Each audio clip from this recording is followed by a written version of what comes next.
আসসালামু আলাইকুম, আমি নুসরাত জাহান নিশ্চিত। আজকে আমি তোমাদের সাথে শেয়ার করবো how to picture style border effect and picture layout in MS Word document Bangla. আজকে আমি তোমাদের সাথে শেয়ার করবো কীভাবে আমরা এমএস ওয়ার্ড ডকুমেন্টের মধ্যে পিকচার স্টাইল বর্ডার ইফেক্ট এবং পিকচার লেআউট ব্যবহার করতে পারি এমএস ওয়ার্ডের মধ্যে। তো কাজটা করার জন্য আমরা বিষয়টা মিনিমাইজ করি। মিনিমাইজ করার পরে আজকে বলছিলাম তোমাদের সাথে এই বিষয়ে শেয়ার করবো। তো বিষয়টা করার আগেও কিন্তু আমার চ্যানেলে এই পিকচারের উপর কিন্তু আলাদা আলাদা আরও ভিডিও দেওয়া আছে, তোমরা সেগুলো দেখতে পারো চাইলে। এখন আজকে বলছি তোমাদের সাথে এই বিষয়ে শেয়ার করবো। তো করার জন্য আমি এখন পিকচার কি অফলাইন থেকে নিব নাকি অনলাইন থেকে নিব। আমি তার অফলাইন থেকেই নিই, সেজন্য পিকচারে ক্লিক করলাম। করার পরে কিন্তু আমার অফলাইনে অনেক ধরনের পিকচার আছে। তো আমি এখান থেকে আমার যে পিকচার পছন্দ সেই পিকচারটা নেই। আমি ধরো কোন পিকচারটা, আমি ধরো এই পিকচারটাই নেই, ইনসার্ট দেই, দিলে আমাদের কি হয়ে গেল, পিকচারটা কিন্তু ইনসার্ট হয়ে গেল। তো জাস্ট আমি তোমাদের কাজটা দেখানোর জন্য একটা পিকচার ইনসার্ট করলাম। বেশ, পিকচারটা আমি যখন ইনসার্ট করলাম, তো পিকচারটা ইনসার্ট করার পর এখন আমি ধরো এই যে আমাদের এই পিকচারটা ধরো আমি এদিকে রাখলাম। বেশ, রাখার পর তখন বিষয়টা করার জন্য আমরা কী করবো, আজকে বলছি পিকচার স্টাইলের মধ্যে যে বিষয়গুলো এগুলো তোমাদের দেখাবো। তো তাছাড়া বলছে আমার চ্যানেলে যে অ্যারামস, পরে পজিশনার, র্যাপ টেক্স, এই টোটাল বিষয়গুলোর উপর কিন্তু আমার চ্যানেলে আলাদা ভিডিও দেওয়া আছে। তাছাড়া আমার চ্যানেলে কিন্তু পিকচারের এটুডেট সম্পর্কে আমার চ্যানেলে আলাদা ভিডিও দেওয়া আছে, তোমার চ্যানেল দেখতে পারো। তো এখন আজকে বলছি তোমাদের সাথে এই বিষয়ে শেয়ার করবো। তো করার জন্য আমি এখানে ধরো পিকচারে কিন্তু বিভিন্ন ধরনের স্টাইল আছে। তোমরা কি স্টাইল করতে পারো, যেটা দিলে এরকম, এটা দিলে এরকম, এই যে এরকম, তোমরা এখানে কি ধরনের স্টাইল করবে আমরা করতে পারি। বেশ, আমি ধরো এটা দিলাম, এই ধরনের স্টাইল কিন্তু আমাদের পিকচারের ভিতরে চলে আসলো। এটা দিলে এরকমই, যেমন তোমরা চাইলে এখান থেকে যে বিভিন্ন ধরনের স্টাইল এগুলো চাইলে আমরা চেঞ্জ করতে পারি।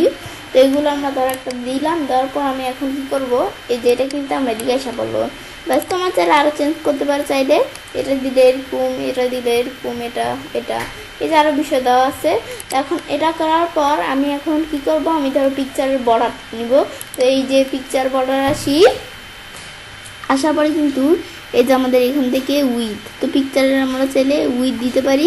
এই উইথের মধ্যে আমি ধরো পিকচারের উইথ এই যে বাড়াইলে কিন্তু বাড়ে। আমি ধরো এই যে বিষয়টা করার জন্য আমি ধরো আন্ডার করে এই বিষয়টা উঠিয়ে দেই। বেশ, উঠানোর পর এখন বিষয়টা তোমাদের দেখাইতেছি।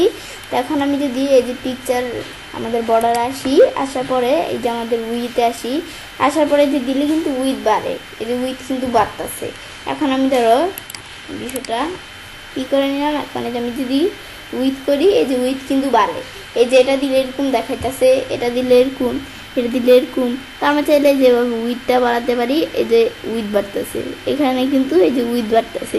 তো আমরা যারা করতে পারি, আমি ধরো এটা দিলাম, দিলে কিন্তু উইথ বাড়লো। বাড়ার পর আবার এই উইথের ভিতরে ড্যাশ এগুলো তো আমরা চাইলে দিতে পারো, আমার এগুলো প্রয়োজন নাই।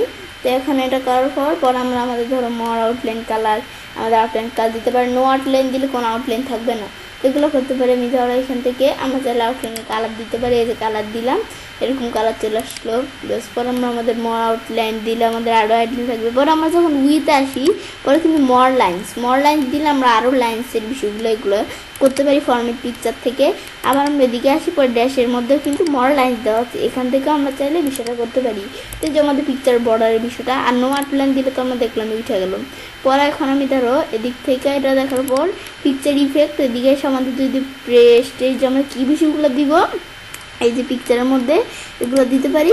জাস্ট একটা দিলাম, দেওয়ার পর এখন আমাদের পরে শ্যাডো, এই শ্যাডোর বিষয়গুলো তোমরা চাইলে দিতে পারো। আমি ধরো শ্যাডো দিলাম, এই যে নিচে কিন্তু শ্যাডো চলে আসছে, মানে ছায়া যেটা বলে। এখন আমরা আবার ডিফেকশন এই যে নিচে এরকম চলে আসবে, ডিফেকশন দিলে এই যে নিচে এরকম চলে আসছে ডিফেকশনের মধ্যে। আবার আমরা আমাদের এখান থেকে এই যে পিকচার ইফেক্টটা আসার পরে গ্লো আমরা কীরকম গ্লো দিব এগুলো দিতে পারি চাইলে। আমি ধরে যে এরকম দিলে এরকম, এটা দিলে এরকম, আমি জাস্ট একটা গ্লো দিলাম, দিলে এই চারপাশে এরকম গ্লো এসে পড়লো। পরে এই যে সফট ইফেক্ট কীরকম দিব এগুলো চাইলে আমরা দিতে পারি। পর আমাদের এই লেবেল আমি ধরো যেরকম প্রয়োজন, এই যে আমি ধরো এভাবে লেবেলটা দিলাম, এভাবে লেবেলটা চলে আসলো। আবার আমরা এখান থেকে পিকচার ইফেক্টে আসার পর লেভেলের পর আমরা এই যে এখানে যদি লেভেলে আসি 3D অপশন, তো এখান থেকে আমরা কিন্তু এই যে এখানে ট্রান্সপারেন্সি, এখান থেকে এই যে এই বিষয়গুলো আমরা চাইলে করতে পারি। ও সাইজ, এই যে আমাদের এখান থেকে এই যে সাইজ আমরা চাইলে বাড়াতে পারি, আবার দিলে কমে গেল, আবার দিলে বেড়ে গেল। পর আমরা এই যে গ্লুর আমরা এই বিষয়গুলো কীরকম দিব, তো দিতে পারি চাইলে ডিসার, আমাদের এখান থেকে আমাদের কি এগুলো আমাদের ডিস্টেন্স, যেগুলো আমরা কীরকমভাবে দিব, এগুলো দেওয়ার পর আমরা এটা ক্লোজ করে দিলাম। এভাবে বিষয়টা সেট হয়ে গেল। পর আবার এদিকে আসবে 3D রোটেশন আমরা বিষয়টা পিকচারটা কীভাবে দিব, দিলে কিন্তু পিকচারটা এভাবে 3D রোটেশন অনুসারে চলে আসলো। আবার এই 3D রোটেশন অপশনে যাওয়ার পর এখান থেকে আমরা 3D রোটেশন কীরকম দিব, এগুলো যেটা দিলে এরকম এই বিষয়গুলো আমরা চাইলে করতে পারি। আমি ধরো বিষয়টা আমরা ক্লোজ করে দিলাম। ব্যাস এই বিষয়টা আমরা চাইলে এই যে এখান থেকে করতে পারি বিষয়গুলা। এখন এটা আমরা ধরো দেখলাম, বিষয়টা দেখার পর আমি ধরো এই যে এখান থেকে আমাদের যে বিষয়টা আছে, এটা আমি তো আমাদের এই পিকচার ইফেক্টও দেখলাম, পিকচার বর্ডারও দেখলাম, এটাও দেখলাম। এখন আমাদের পিকচার লেআউটের বিষয়টা দেখবো। তো সেজন্য এদিকে ক্লিক করার পরে কিন্তু আমাদের বিভিন্ন ধরনের লেআউট দেওয়া আছে।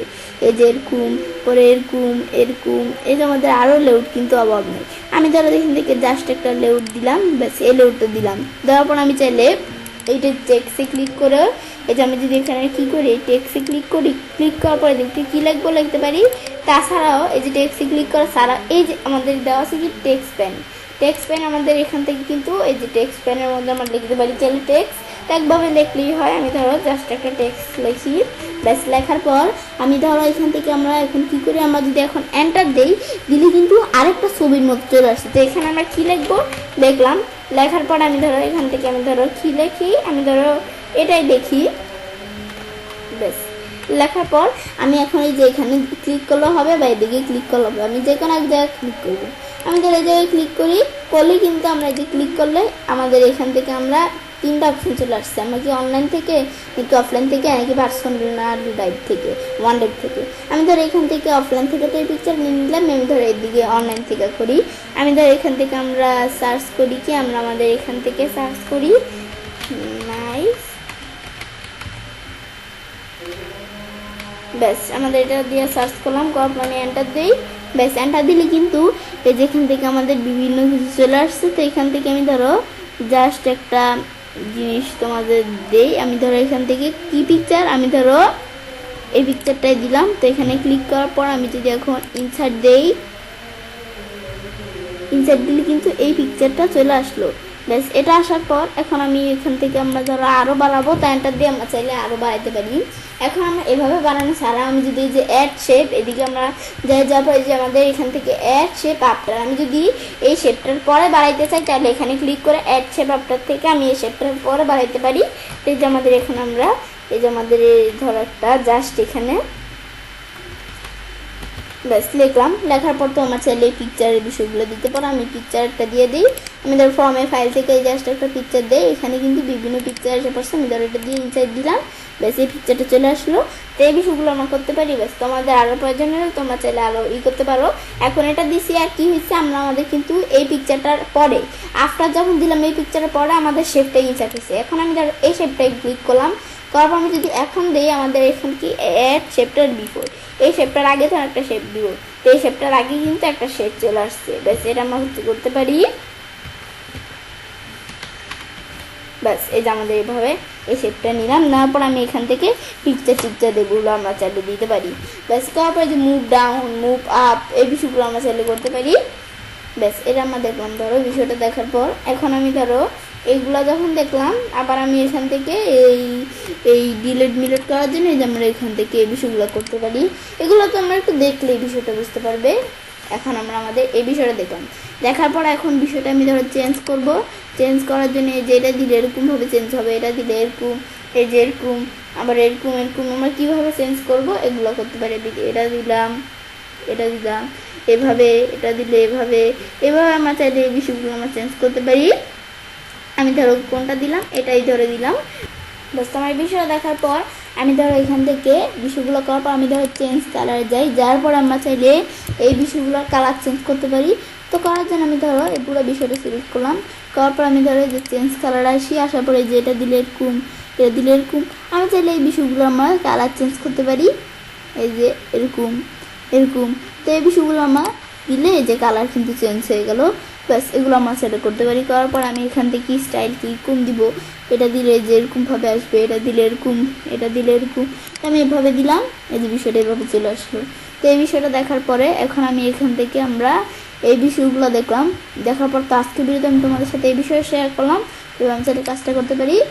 এবার আমরা খুব সহজে ওয়ার্ড ডকুমেন্টের মধ্যে পিকচার স্টাইল, বর্ডার, ইফেক্ট এবং পিকচার লেআউট ব্যবহার করতে পারি। ফ্রেন্ডস, আমার আজকের এই ভিডিওটি যদি তোমাদের ভালো লেগে থাকে আমার চ্যানেলটি সাবস্ক্রাইব, লাইক, কমেন্ট এবং সাথে শেয়ার করবে।